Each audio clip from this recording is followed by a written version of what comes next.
Section 4. You will hear a sociology lecture about the perspectives of time. First, you have some time to look at questions 31 to 40.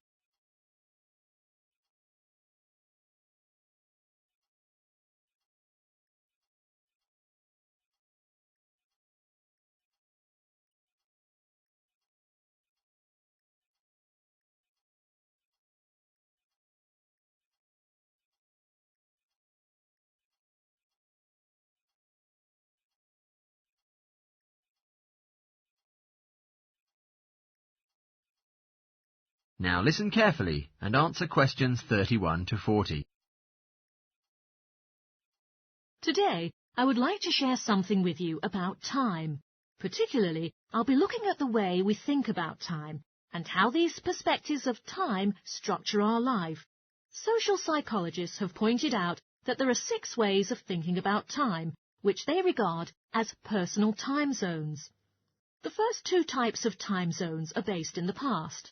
Past positive thinkers usually spend a major part of their time looking back to the past, which means they're in a state of nostalgia, where they fancy remembering moments of happiness, such as birthdays, marriages, and important times of success in their lives.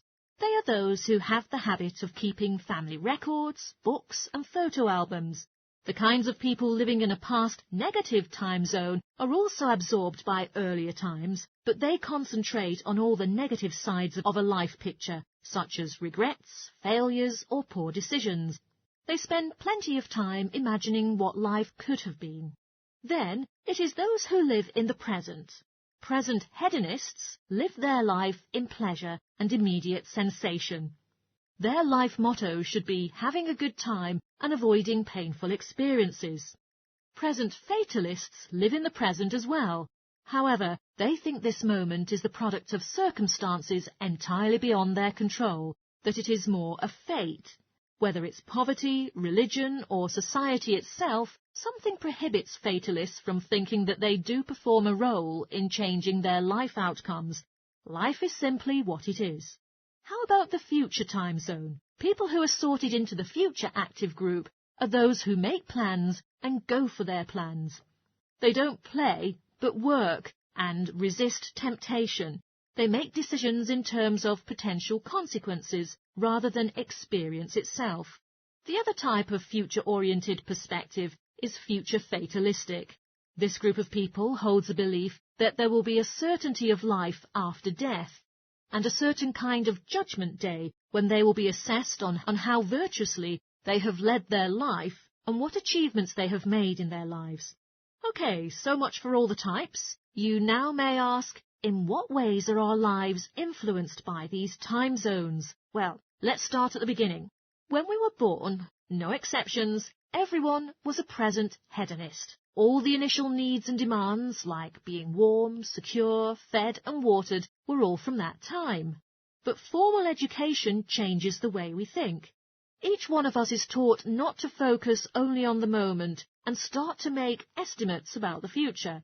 But you might be surprised, every 9 seconds a child drops out of school in the US. Most interestingly, there's much more boys dropping out than girls doing so.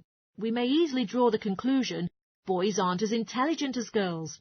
But the evidence doesn't support this. A recent survey indicates that when American boys reach the age of 21, they have spent roughly 10,000 hours on video games, and also suggests that they'll never fit in the traditional classroom because there is a stronger need for those boys to have a certain circumstance in which they are capable of managing their own learning environment.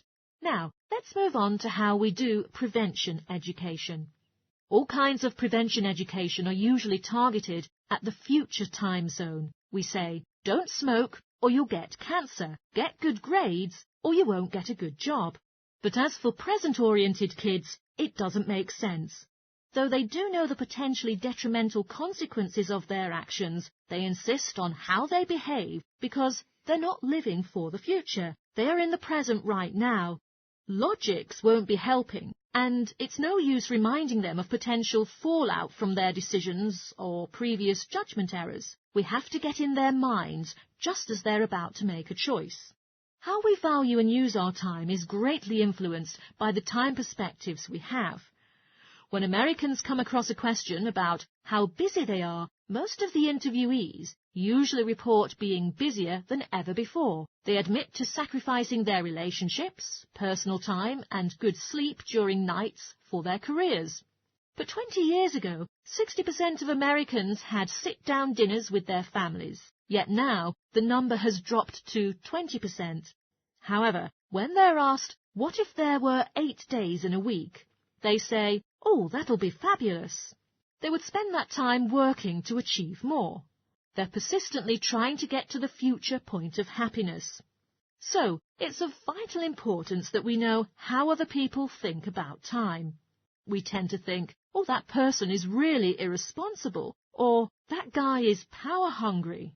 But often, what we care about is not the fundamental personality differences, but only various approaches of thinking about time. Rather than distinctions of characteristics, seeing these conflicts as differences in time perspectives can promote more effective cooperation between people and get the most out of each person's individual strengths. That is the end of section 4. You now have half a minute to check your answers.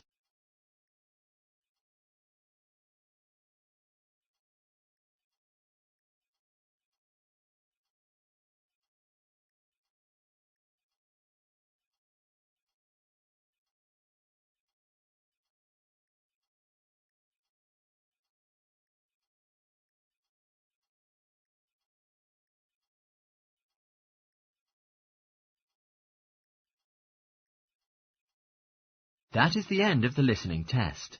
In the IELTS test, you will now have 10 minutes to transfer your answers to the answer sheet.